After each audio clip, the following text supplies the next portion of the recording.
रसघन मोहन मूर्ति ठाकुर श्री राधा वल्लभ लाल जी,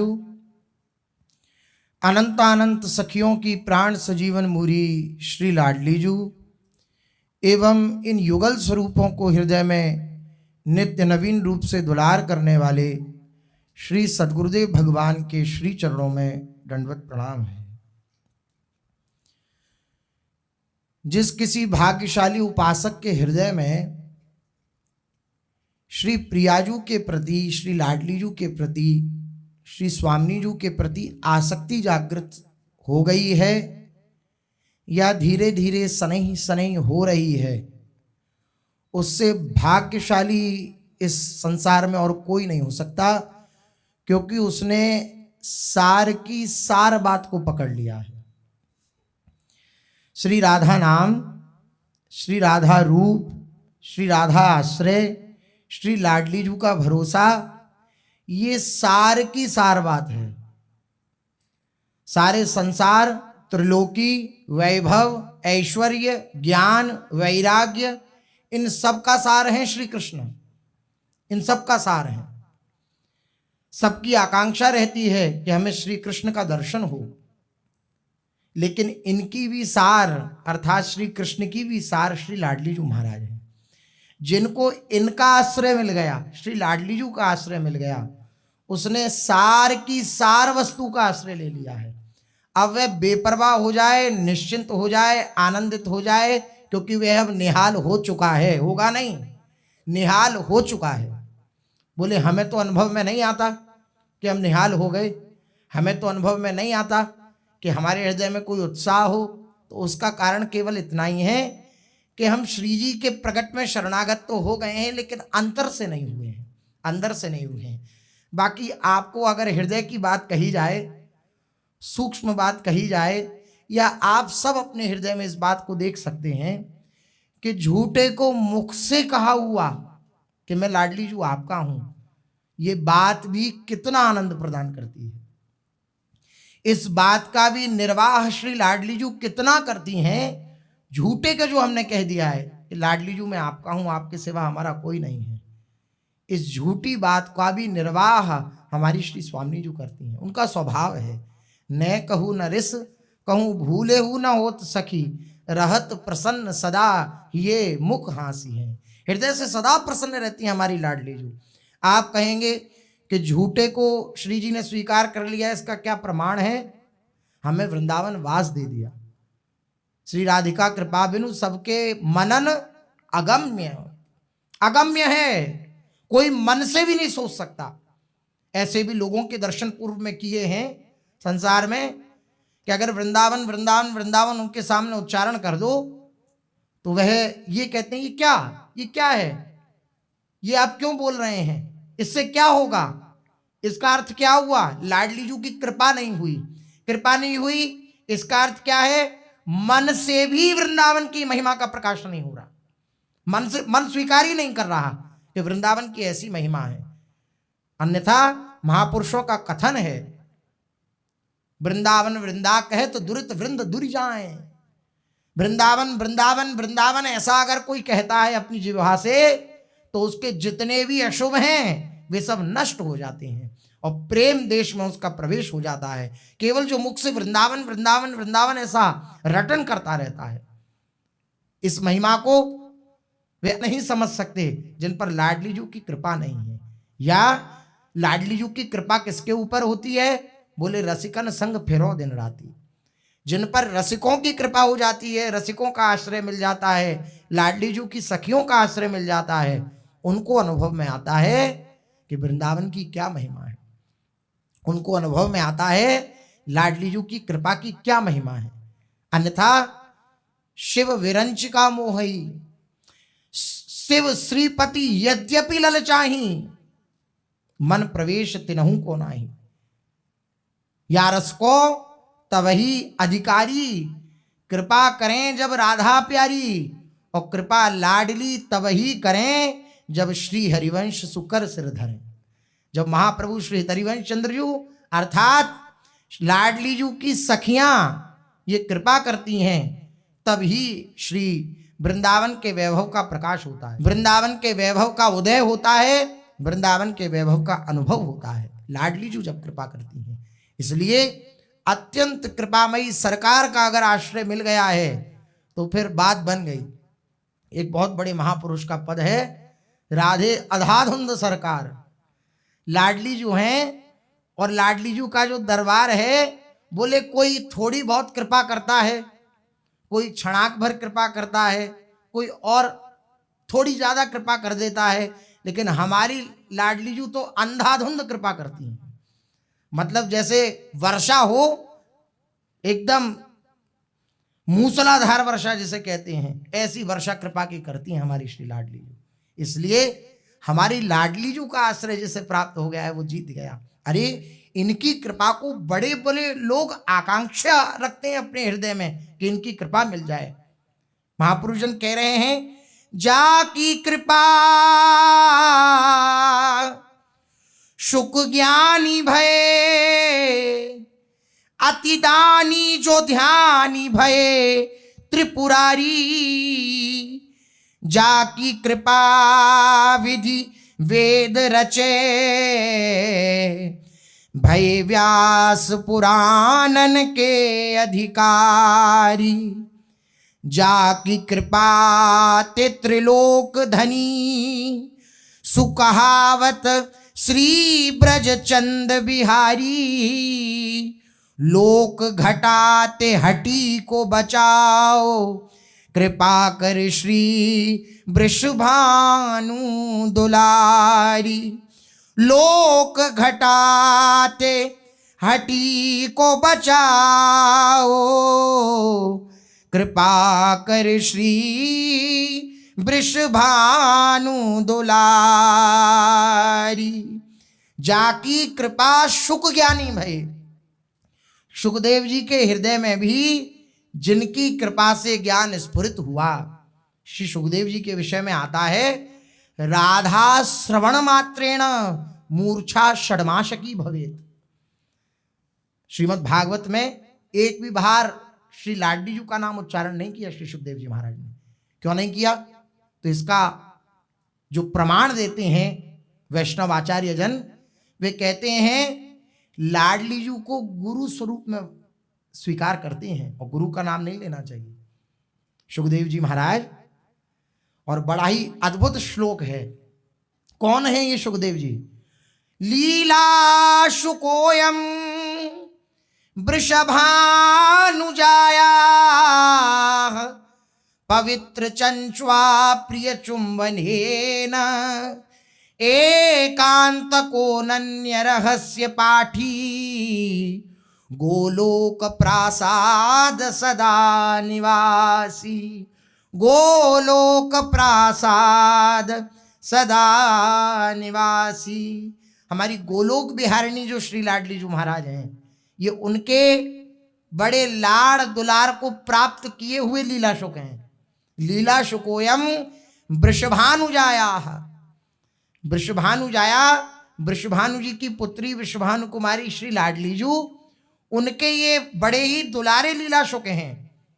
और लाडली जी इन्हें बड़ा प्यार करती हैं, अपने हृदय से लगाती हैं, अपना अधरामृत पान कराती हैं और बड़ा प्यार करती हैं श्री लाडली जी। एकांत कोनन्य रहस्य पाठी। इतना क्यों प्यार करती हैं? क्योंकि जो एकांतिक लीलाएं हैं उनका गान करने में सर्व कुशल हैं श्री ये लीला सुखदेव जी। एकांत कोनन्य रहस्य पाठी। और कहाँ निवास करते हैं? बोले गोलोक प्रासाद सदा निवासी। गोलोक बिहारिणी जी के समीप निवास करते हैं ये श्री लीला शुक जी महाराज। इसलिए लाडली जी के ये निज हैं। और ऐसा वर्णन आया कि एक बार अगर ये राधा नाम ले लेते हैं तो 6 महीने की समाधि लग जाती है। ऐसा प्यार है राधा नाम से, ऐसा प्रेम करते हैं श्री राधा नाम से। मूर्छा षड्माशकी भवेत। मूर्छा को प्राप्त हो जाते हैं, अर्थात संसार की जो जितनी विस्मृति है, बाह्य अवस्था है, उस सब को भूल करके पूर्ण अंतर्मुख होकर के इस नाम के रस में डूब जाते हैं। इसलिए एक बार भी श्रीमद् भागवत में श्री राधा नाम श्री सुखदेव जी महाराज ने नहीं लिया, क्योंकि 7 दिन में परीक्षित जी महाराज का उद्धार करना है। अब अगर एक बार राधा नाम ले लिया और 6 महीने की समाधि लग गई तो फिर कैसे उद्धार होगा परीक्षित जी का। इसलिए एक बार भी अनयाराधितो नूनम इस प्रकार से वर्णन कर दिया है, लेकिन स्पष्ट राधा नाम नहीं लिया। ऐसे प्यार करने वाले हैं और इनकी ही कृपा से, अर्थात श्री लाडली जी की ही कृपा से श्री सुखदेव जी ज्ञानी हुए। वर्णन कर रहे हैं हठी जी महाराज, वे कह रहे हैं जाकी कृपा सुख ज्ञानी भये अति दानी जो ध्यानी भये त्रिपुरारी। हमारी श्री लाडलियों का जब दर्शन किया भगवान शंकर ने, त्रिपुरारी भगवान ने, तब दर्शन करने के बाद अनंत अनंत अनंत जीवों का कल्याण करने का ठेका त्रिपुरारी भगवान ने ले लिया, भगवान शंकर ने ले लिया। अति दानी, दानी हो गए, अति दानी हो गए। जो जो भगवान की शरण में आता है उसको नाम महाराज का दान करके और मुक्ति प्रदान करते हैं भगवान शंकर। किसकी कृपा से? श्री लाडली जी की कृपा से। आप कहेंगे कैसे ये बात प्रमाणित होती है? तो भगवान शंकर के द्वारा ये रचित है श्री राधा कृपा कटाक्ष स्तोत्र। ये भगवान शंकर ने ही रचना करी है इसकी। और इसके एक श्लोक में क्या कह रहे हैं भगवान शंकर? अनेक मंत्र नाद मंजू नूपुरा रवस्खलत। हे लाडली जू, आपके नूपुरों से अनेक अनेक मंत्र राज का प्रादुर्भाव हुआ है। अनेक मंत्र नाद मंजू नूपुरा रवस्खलत। आपके नूपुरों के रव से अनेक अनेक मंत्र रव स्खलित होते रहते हैं, निकलते रहते हैं।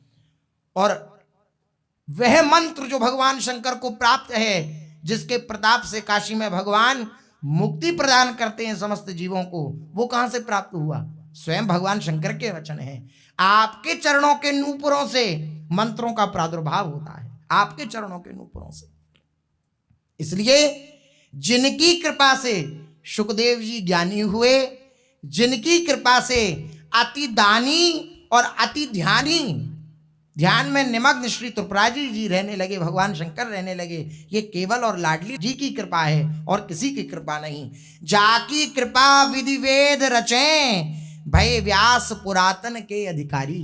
और जिनकी कृपा से ब्रह्मा जी ने वेदों की रचना करी, जिनकी कृपा से, और उन्हीं की कृपा से अर्थात लाडली जी की ही कृपा से व्यास जी ने पुराणों की रचना करी। जा की कृपा ते त्रिलोक धनी।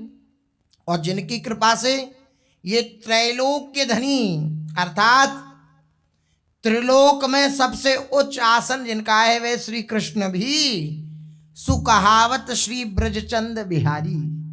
जिनकी कृपा से ये बांके बिहारी कहलाते हैं, ब्रजचंद बिहारी कहलाते हैं, वो हमारी लाडली जू है। हमारे बिहारी जू, हमारे ब्रज में एक रसिया गाया जाता है, जो राधा नाम न हो तो रसराज बिचारो रो तो, नहीं हो तो कृष्ण अवतार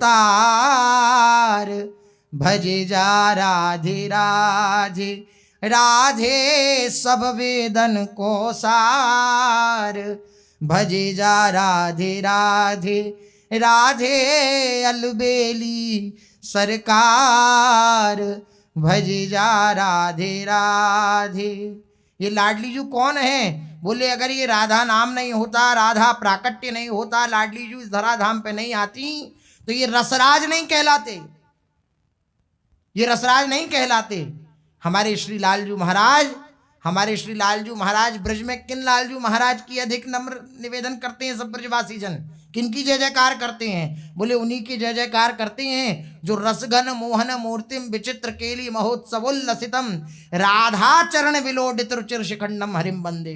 किन हरि की वंदना करते हैं ब्रजवासी जन? किन हरि की वंदना करते हैं वृंदावन के रसिक जन? जो लाडली जू के चरणों में लुंठन करते रहते हैं, उनकी कृपा को मनाते रहते हैं, हा हा खाते रहते हैं, लाडली जू मैं आपकी शरण में हूं, ऐसा कहते रहते हैं। उन श्री कृष्ण की वंदना करते हैं वृंदावन के रसिक जन, ब्रजवासी जन। तो जाकी कृपा ते त्रिलोक धनी सुकहावत श्री ब्रजचंद बिहारी लोक घटाते हटी को बचाओ कृपा कर श्री वृषभान दुलारी।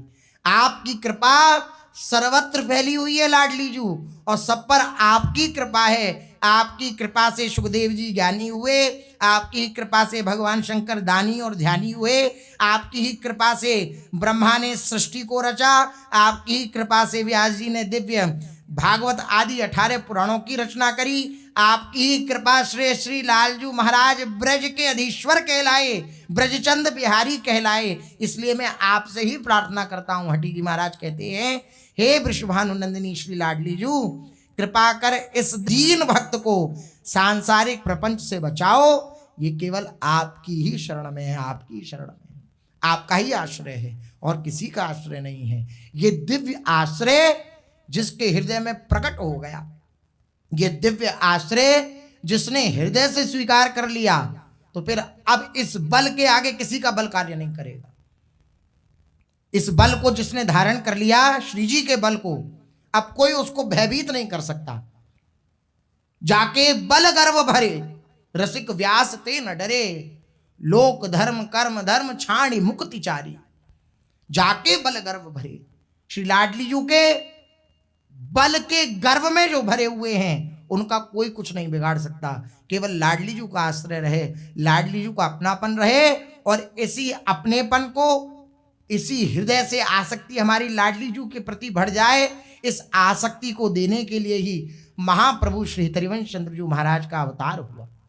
श्री महाप्रभु जी ने श्री लाडली जू का प्रधानता रखकर, श्री स्वामी जी की प्रधानता रखकर ये जो दिव्य रस विहार युगल उपासना प्रदान करी। अनंत अनंत अनंत अनंत जीवों ने इस रस विहार का, इस वृंदावन रस का लाभ प्राप्त किया। आप लोगों ने पूर्व में श्रवण किया कैसे अनंत जीवों का उद्धार, कैसे अनंत जीवों को श्री स्वामी जी के श्री चरणों में श्री महाप्रभु जी की कृपा से श्री चरण श्री स्वामी जी के प्राप्त हुए, कैसी कृपा हुई श्री महाप्रभु जी की। और पूर्व में अपने लोगों ने श्रवण किया कि अपने कार्य को करके जो दिव्य रस का वर्षण करने के लिए श्री महाप्रभु जी इस धराधाम पर आए थे, श्री लाडली जी ने इच्छा प्रकट करी कि अब हम अपनी हित सजनी जी के बिना नहीं रह सकते। इसलिए हित सजनी जी को लेने के लिए, अर्थात महाप्रभु श्री हरिवंश चंद्र जी को लेने के लिए स्वयं श्री ललिता जी आई लाडली जी की आज्ञा से, और ललिता जी के साथ श्री महाप्रभु श्री हरिवंश चंद्र जी का जो आचार्य वपू था, वह उस भवरिनी भवन में, वह जो दिव्य कुंज था, उस कुंज में श्री महाप्रभु जी ने प्रवेश किया। दिव्य सौरव, दिव्य गंध श्री महाप्रभु जी की घ्राण इंद्रिय में आई। श्री लाडली जी के श्री अंग की हा लाडली, हा प्रिया, ऐसा हा स्वामी पुकारते हुए आचार्य वपू श्री महाप्रभु श्री हरिवंश चंद्र जी का श्री लाडली जी के श्री अंग में प्रवेश कर गया, ऐसा वर्णन मिलता है। भंवर भंवरनी बन की लता, तिन सो पूछत देहि न पता, तब तो रसिक सबे फिर आए, हित को अंतर्धान बताए। इस प्रकार महाप्रभु जी अपनी लीला संवरण करके अपने निज धाम पधारे, प्रेम धाम निभृत निकुंज श्री वृंदावन में पधारे। और कहाँ पधारे? यहीं जय श्री हितरिवंश विपिन भूतल पर संतत विचल जोरी। हमारा वृंदावन कहीं और नहीं है, कहीं बहुत दूर बहुत सारी लोगों को क्रॉस करना पड़े और तब जाकर के निज धाम में पहुंचा जाए, ऐसा नहीं है। जय श्री हितरिवंश विपिन भूतल पर, यह भूतल वृंदावन जो है, यही दिव्य वृंदावन है, यहीं पर है महाप्रभु श्री हरिवंश चंद्र जी महाराज, यहीं पर विराजमान है। पूज्य सदगुरुदेव भगवान के विषय में पूर्व में सुना कैसे महाप्रभु जी के दर्शन हुए, और प्रथम दर्शन श्री महाप्रभु जी के श्री सदगुरुदेव भगवान के मुख से ही सुना है। वृंदावन की परिक्रमा और यहाँ जुगल घाट तक पहुंचे थे, तो महाप्रभु जी की दिव्य छवि वहीं जुगल घाट पर जो परिक्रमा मार्ग है, वहीं पर दिव्य शोभा जागृत हो गई थी, प्रकट हो गए थे श्री महाप्रभु जी की वह दिव्य शोभा। तो यहीं पर हैं ये आचार्यजन, ये यहीं पर विराजमान है। पूज्य श्री राधा बाबा, भाई जी महाराज, चैतन्य महाप्रभु, जितने भी बड़े बड़े आचार्य हुए वो कहाँ आए? यहीं तो आए। और हमारा कितना सौभाग्य है कि जहाँ ये सब निवास करते हैं, हमें वहाँ निवास मिला है। इस बात की सबसे बड़ी बात क्या है? ये बात है कि हम सब इनकी दृष्टि में निवास करते हैं। जितने भी बड़े बड़े आचार्यजन हो गए, श्री निम्बारकाचार्य भगवान, श्री माधवाचार्य भगवान, श्री चैतन्य महाप्रभु, श्री नित्यानंद महाप्रभु, श्री रूप गोस्वामी आदि जितने भी रसिक जन हैं सब इसी वृंदावन में निवास करते हैं। हम सब उनकी गोद में विराजमान हैं। श्री प्रियालाल नित्य विहरण करते रहते हैं इस वृंदावन में। हमारे आचार्य चरण सदा सदा के लिए इसी वृंदावन में ही विराजमान हैं और हमारे प्रिया प्रीतम जहाँ हैं वहीं आचार्य चरण विराजमान हैं। इसलिए प्रिया प्रीतम अगर वृंदावन में है तो हमारे आचार्य चरण भी श्री वृंदावन में ही विराजमान हैं। या मानसरोवर में समस्त रसिक जन एकत्रित थे। अपनी आंखों से ये दृश्य रसिक जनों ने देखा। अब जिन्होंने वह दृश्य देखा वही उसकी कल्पना भी कर सकते हैं कि उस समय कैसी स्थिति रही होगी। सबके प्राण, रसिकों के आधार, रसिकों के जीवन, श्री महाप्रभु जी अंतर्ध्यान हो गए। सब रसिकों की स्थिति बड़ी बिगड़ सी गई। सब मानसरोवर की लता से पूछ रहे हैं। मानसरोवर में जो लताएं विराजमान हैं उनसे पूछ रहे हैं, कहाँ है महाप्रभु जी, कहाँ है महाप्रभु जी, हा हरिवंश, हा हरिवंश, ऐसा पुकार करके सब रुदन कर रहे हैं।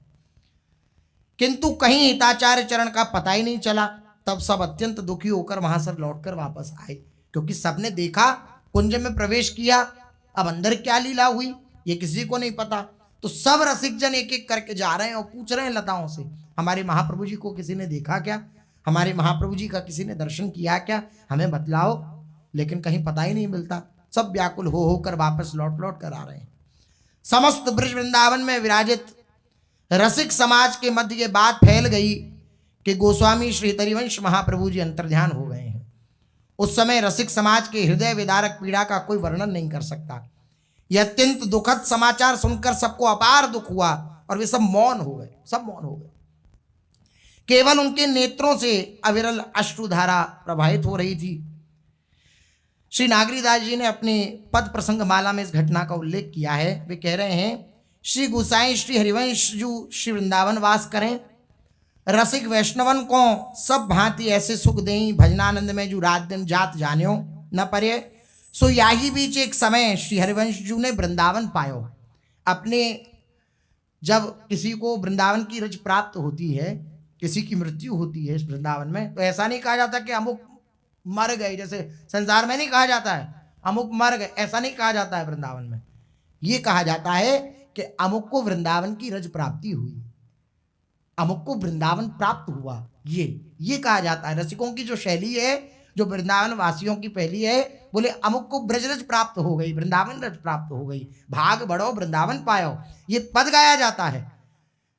जैसे किसी वृंदावन वासी का अगर शरीर छूट जाए तो ये पद गाया जाता है, भाग बढ़ो वृंदावन पायो, इसका भाग्य बड़ा सराहनीय है, इसने वृंदावन की रज प्राप्त करी, तो ऐसा कहा जाता है। तो वही बात श्री नागरीदास जी ने लिखी कि हरिवंश चंद्रजू ने वृंदावन पायो, नित्य सिद्ध परिकर में प्रवेश को करो, पाछे सब रसिक वैष्णवन को महाविरय भयो, विरय नहीं भयो, महाविरय भयो, राग रंग सुख समाज भजनानंद मिट गयो। जहां दिव्य उत्सव होते रहते थे, आनंद होते रहते थे, उत्साह था, नवीन उत्साह था। बताओ बिना महापुरुषों के क्या उत्सव का उत्साह, कोई उत्सव जैसा लगता ही नहीं। महापुरुषों की सन्निधि से ही उत्सव जैसा लगता है। और कोई उत्सव हो या ना हो, महापुरुष जन विराजमान है तो वो प्रतिदिन उत्सव ही उत्सव होता है, विलग नहीं होता। और बहुत खूब बड़ा उत्सव हो, बाहर खूब उत्साह हो, लेकिन अपने कोई उत्साह नहीं। क्यों? क्योंकि महापुरुषों की प्रकट सन्निधि प्राप्त नहीं है। ऐसी स्थिति हो रही है। श्री नागरीदास जी ने वर्णन किया है, कहीं किसी को कोई उत्सव नहीं, कोई राग रंग नहीं, कोई सुख समाज नहीं, कोई भजनानंद नहीं, सब मिट गया श्री महाप्रभु जी के जाने से। व्यास जी भी, हरिराम व्यास जी एक कोठरी में बैठी रहे, एक कोठरी में जाके बैठ गए और 10 दिन तक बैठे रहे, ना कुछ खाना ना पीना। भीतर की सांकर लगाई ली, हमारे ब्रज में कुंडी को सांकर कहते हैं, भीतर की सांकर लगाई ली, बेरह दुखते बाहर ना निकसे, प्रसाद कछु न ले। एक समय सब वैष्णवन मिल बाहर निकासे, सो बाहर आए वैष्णवन के समाज में एक नयो पद बनाए सुनायो, सो सुनत ही सबन को श्री हरिवंश जी को विरह आवेश भयो, कितेक मूर्छित भये। विशाखा सखी के अवतार महान रसिकाचार्य हित कृपा भाजन श्री हरिराम व्यास जी तो श्री गुरुदेव हिताचार्य चरण के वियोग से इतने दुखी हुए कि अन्न जल का त्याग कर स्वयं को एक कोठरी में बंद कर लिया। बिना गुरुदेव के क्या जीवन, बिना गुरुदेव के कैसे रहूं, ऐसी स्थिति। अपनी को कोठरी में बंद कर लिया। 10 दिन हो गए, बाहर ही नहीं निकले। तब इनके प्राणों की रक्षा के लिए बड़े बड़े रसिक वैष्णव जनों ने मिलकर किसी तरह इन्हें समझाते हुए कुटिया से बाहर निकाला कि आचार्य महापुरुष जन युगल प्रेम रस का विस्तार करने के लिए आते हैं, बाकी वह तो नव निभृत निकुंज में सदैव प्यारी जू के समीप विराजमान रहते हैं, आपको वियोग नहीं करना चाहिए। यदि आप इस प्रकार प्रसाद न पाने का हट करेंगे तो ये ठीक नहीं रहेगा। आप प्रसाद पाइए। आपकी मंगलमयी उपस्थिति हम सब रसिक जनों के लिए अत्यंत अनिवार्य है, क्योंकि सबसे उच्च कोटि पर अभी हरिराम व्यास जी विराजमान हैं, तो आपकी सन्निधि हमें आवश्यक है, क्योंकि विशाखा सखी के अवतार हैं। हिताचार्य चरण के वियोग से दुखी जो उनके निज जन हैं, आपको तो उन्हें सांत्वना देनी चाहिए। सब रसिक जन व्यास जी महाराज से बोले।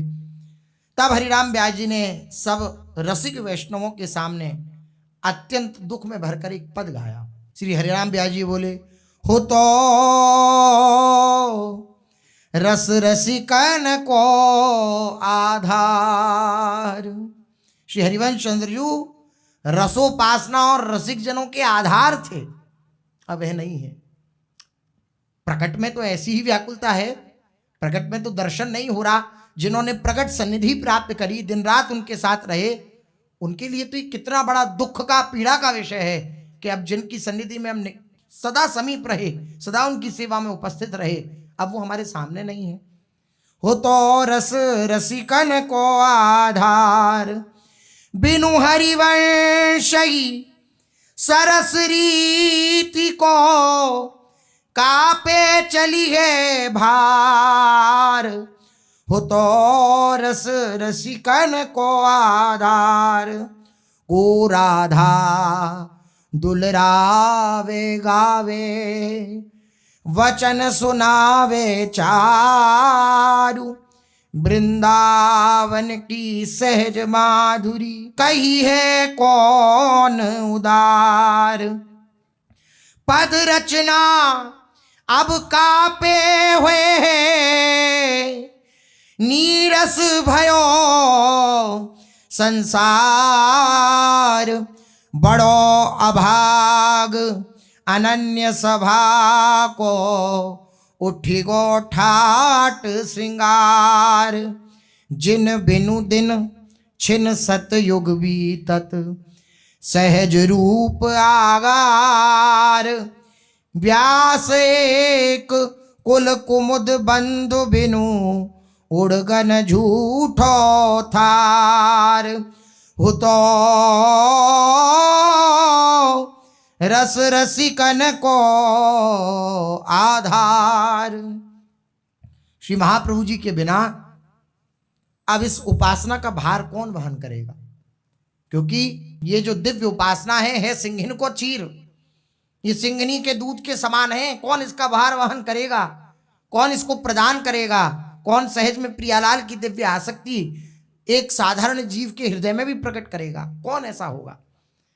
उनके बिना इस उपासना का भार कौन वहन करेगा, कौन श्री श्यामा जी को प्यार दुलार भरे सुंदर वचन सुनाएगा। अब ऐसा उदार कौन रह गया है जो श्री वृंदावन की सहज माधुरी का वर्णन कर सके। उनकी जैसी पद रचना के अभाव में सारा संसार अब नीरस हो गया है।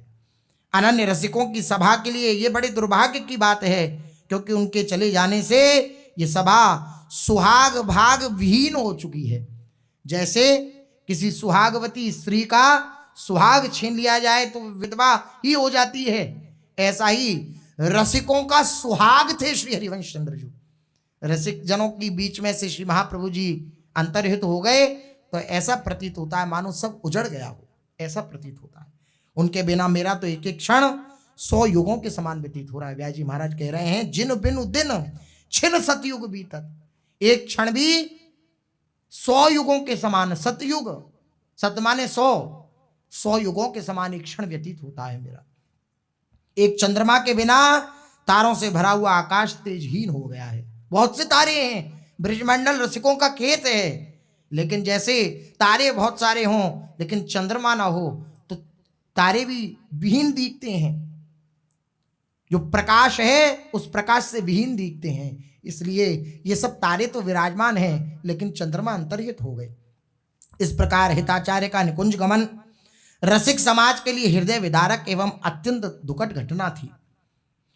हरिराम व्यास जी द्वारा हिताचार्य के निकुंज गमन कर जाने के फलस्वरूप वृंदावन के रसिक समाज की स्थिति और अपनी हार्दिक वेदना का वर्णन इस पद में श्री हरिराम व्यास जी ने करा। अब आप लोगों ने श्रवण किया था पूर्व में कि श्री विठलदास जी महाराज ये महाप्रभु जी की आज्ञा से सेवा कार्य के लिए बाहर रहने लगे थे और इनके पास श्री महाप्रभु जी का उच्छिष्टामृत जाता था। श्री महाप्रभु जी के दर्शन छवि सेवा से करते थे और ऐसे सैनिक ऐसे लगा रखे थे कि वे जाते और महाप्रभु जी का उच्छिष्ट प्रसाद लाते। अब एक दिन ये निकट आया, महाप्रभु जी अंतर्ध्यान हो चुके थे। श्री गुरुदेव के पदों की जो श्री महाप्रभु जी की श्री हित चौदरासी जी हैं उसका दिव्य गायन बहुत सारे लोगों के मध्य में बैठकर के श्री विठलदास जी कर रहे थे और महाप्रभु जी की दिव्य करुणा का वर्णन कर रहे थे। हमारे महाप्रभु जी कितने उदार हैं, कितना प्यार करते हैं, कितना अपने